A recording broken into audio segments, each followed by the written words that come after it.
নমস্কার বন্ধুরা, টেট সংক্রান্ত আজকের ভিডিওতে আপনাদের দুর্দান্ত দুটি পজিটিভ আপডেট শেয়ার করব। যার প্রথম আপডেট হলো যে টেট বিষয়ে কেন্দ্রীয় সরকারকে রিভিউ পিটিশনস ফাইল করার জন্য লিখিত অনুরোধ জানিয়েছেন কোন এমপি এবং কোন রুলের ভিত্তিতে তিনি সেটি করেছেন সেই সংক্রান্ত আপডেট।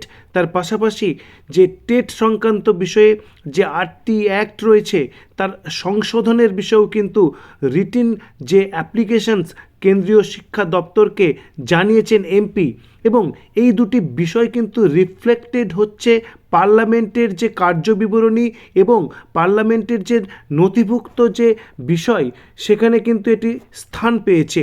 তো সেই সম্পর্কে আপডেট আপনাদের সঙ্গে শেয়ার করব আজকের ভিডিওতে। তো চলুন শুরু করা যাক আজকের ভিডিও। আপনারা জানেন রুল 377 হচ্ছে সেই রুল যার মাধ্যমে কিন্তু লোকসভার কোনো যে মেম্বার তিনি কিন্তু খুব আর্জেন্ট কোনো পাবলিক ইন্টারেস্টের ম্যাটার তিনি কিন্তু সংসদে উত্থাপন করতে পারেন, এবং সেই যে তার প্রশ্ন বা তার যে পয়েন্ট সেই বিষয়ে কিন্তু সংশ্লিষ্ট যে দপ্তর তাকে কিন্তু উত্তর বা রিপ্লাই দিতে হয়, নির্দিষ্ট টাইমের মধ্যেই সেটি দিতে হয়, সেই বিষয়ে কিন্তু সুস্পষ্ট আইন রয়েছে। তো এখানে রুল 377 প্রয়োগের মাধ্যমে কোন এমপি কোন গুরুত্বপূর্ণ বিষয় দাবি তুলেছেন এই লাস্ট যে শীতকালীন অধিবেশনে সেই সংক্রান্ত তথ্য আপনাদের সঙ্গে শেয়ার করব।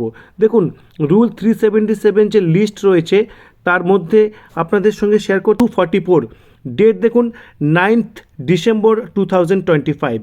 যে দপ্তর দেখুন এডুকেশনস, এবং কোন এমপি এটি তুলেছেন দেখুন শ্রী অবাধেশ প্রসাদ। দেখুন কি লিখছেন তিনি, regarding need for a review petitions in Supreme Court against its recent order for making TET compulsory for in service teachers. অর্থাৎ তিনি এই রুল প্রয়োগের মাধ্যমে তিনি যেটি আবেদন জানিয়েছেন সেটি হচ্ছে একটি রিভিউ পিটিশনস ফাইল করা হোক সুপ্রিম কোর্টে তার যে রিসেন্ট জাজমেন্ট রয়েছে টেট বিষয়ে সেই বিষয়ে। অর্থাৎ শিক্ষা দপ্তরকে সরাসরি কিন্তু তিনি ইনভলভ করতে চাইছেন যে এই টেট বিষয়ে যেন একটি রিভিউ পিটিশনস ফাইল করা হয়। এবার শিক্ষা দপ্তরের পক্ষ থেকে তাকে জানানো হবে, রিপ্লাই দেওয়া হবে, এবং যে রিটিন রিপ্লাই সেখানে জানানো হবে যে শিক্ষা দপ্তর আদৌ রিভিউ পিটিশনে যাবে কি যাবে না, এবং যদি যায় বা যদি না যায় সেটি কেন। তো এই সংক্রান্ত আপডেট কিন্তু শিক্ষা দপ্তরকে দিতেই হবে এই যে এমপি তাকে, এবং রিপ্লাই যে দেওয়া হয় সেই বিষয়টি কিভাবে শো করছে সেটিও আপনাদের সঙ্গে শেয়ার করব। দেখুন, এটি রিসেন্ট ম্যাটার, এখানে দেখুন স্ট্যাটাসে কী রয়েছে, পেন্ডিং। যদি সেটি পুরনো একটি ম্যাটার হতো সেক্ষেত্রে কি স্ট্যাটাস থাকে সেটিও আপনাদের সঙ্গে একটু পরে শেয়ার করব। তো আরেকটি বিষয় আপনাদের সঙ্গে শেয়ার করব। দেখুন 361-এ দেখুন ডেট হচ্ছে 3rd ডিসেম্বর 2025। যে মিনিস্ট্রির নাম দেখুন এডুকেশনস, এখানে মেম্বারের নাম কি দেখুন শ্রী পুষ্পেন্দ্র সরোজ। সাবজেক্ট দেখুন regarding problems being faced by in service teachers by making teacher eligibility test TET compulsory as service conditions. অর্থাৎ তিনি কিন্তু এই যে টেটের বিষয়ের যে জাজমেন্ট বেরিয়েছে তাকে কেন্দ্র করেই কিন্তু এই রুল 377 প্রয়োগ করেছেন, এবং তার মাধ্যমে কিন্তু মিনিস্ট্রি অফ এডুকেশনের কাছে কিন্তু তিনি আবেদন জানিয়েছেন। 360 লক্ষ্য করুন, যেটির ডেটও হচ্ছে 3rd ডিসেম্বর 2025। মিনিস্ট্রি দেখুন এডুকেশনস, এবং এমপি দেখুন Shri Prabin Patel. Regarding promotion opportunities for in service teachers due to implementations of mandatory TET requirement. এখানে ফোকাস করা হয়েছে প্রমোশনের ব্যাপারটিকে, এবং প্রমোশনের ক্ষেত্রেও টেট কিন্তু ম্যান্ডেটরি করা হয়েছে সেই বিষয়ে কিন্তু তিনি রুল 377 প্রয়োগের মাধ্যমে মিনিস্ট্রি অফ এডুকেশনকে তার যে বিষয় সেটি তুলে ধরেছেন। এর স্ট্যাটাসও দেখুন পেন্ডিং। এরপরে দেখুন যে 388 সিরিয়াল, ডেট দেখুন 2nd ডিসেম্বর 2025। মিনিস্ট্রি দেখুন এডুকেশনস, দেখুন শ্রীমতী DK অরুণা তিনি কিন্তু উত্থাপন করেছেন। বিষয়টি দেখুন regarding need to amend the right two educations act 2009, এবং স্ট্যাটাস দেখুন পেন্ডিং। আপনারা নিশ্চয়ই জানেন যে অনেকেই কিন্তু ওয়াকিবহাল মহল কিন্তু মনে করছেন যে RT অ্যাক্ট 2009-এর অ্যামেন্ডমেন্ট করার মাধ্যমে কিন্তু এই টেট সংক্রান্ত জটিলতার যে চিরস্থায়ী একটি সমাধান সম্ভব, কারণ RT অ্যাক্ট 2009-এই কিন্তু রেট্রোস্পেকটিভ এফেক্টের বিষয়টি কিন্তু ছিল। তো সুতরাং সেই অ্যাক্টকেই কিন্তু অ্যামেন্ড করা প্রয়োজন। তো সেই বিষয়টি বা সেই গুরুত্বপূর্ণ বিষয়টি কিন্তু তুলে ধরেছেন যে এডুকেশন মিনিস্ট্রির কাছে যে এমপি শ্রীমতী ডি.কে. অরুণা।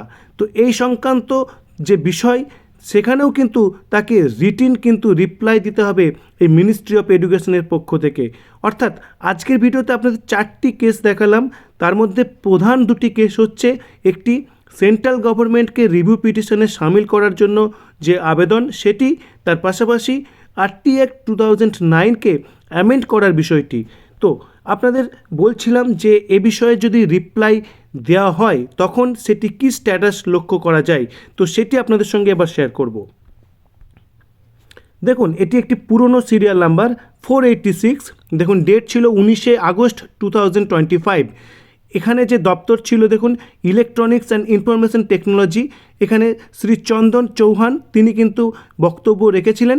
এবং এখানে দেখুন রিপ্লাইয়ের ডেট দেওয়া রয়েছে 26/11/2025 এবং স্ট্যাটাস দেখুন রিপ্লাইড, অর্থাৎ যেটি বর্তমান কেসগুলির ক্ষেত্রে পেন্ডিং দেখাচ্ছে সেখানে কিন্তু যে লক্ষ্য করার মতো বিষয় যে পুরনো কেস সেখানে কিন্তু রিপ্লাই দেওয়া হয়েছে বা সেটি রিপ্লাইড যে স্ট্যাটাস তাতে রয়েছে।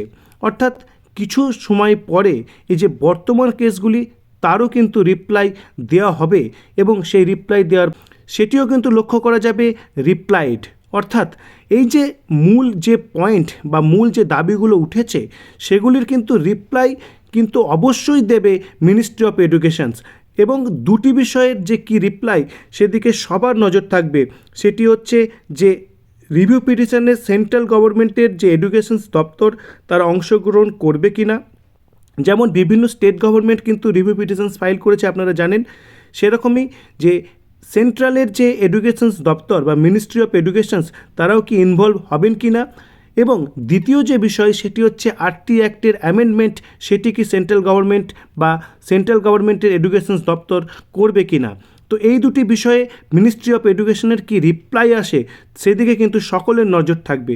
আপাতত এই 2টি ম্যাটার কিন্তু যে ভারতবর্ষের পার্লামেন্ট তার যে ওয়েবসাইট সেখানে কিন্তু একেবারে যে নথিভুক্ত হয়ে গেছে এটি বলা যায়, এবং আপনারাও সেটি চাইলে দেখতে পারেন। তো এই সংক্রান্ত পরবর্তী আপডেট যখনই পাওয়া যাবে সেটি আপনাদের সঙ্গে শেয়ার করব। তো আপাতত এটুকুই। যদি ভিডিওটি ভালো লাগে তাহলে অবশ্যই ভিডিওটি শেয়ার করুন, লাইক করুন এবং আপনাদের মতামত অবশ্যই কমেন্ট করুন এবং চ্যানেলটি সাবস্ক্রাইব করুন। ধন্যবাদ।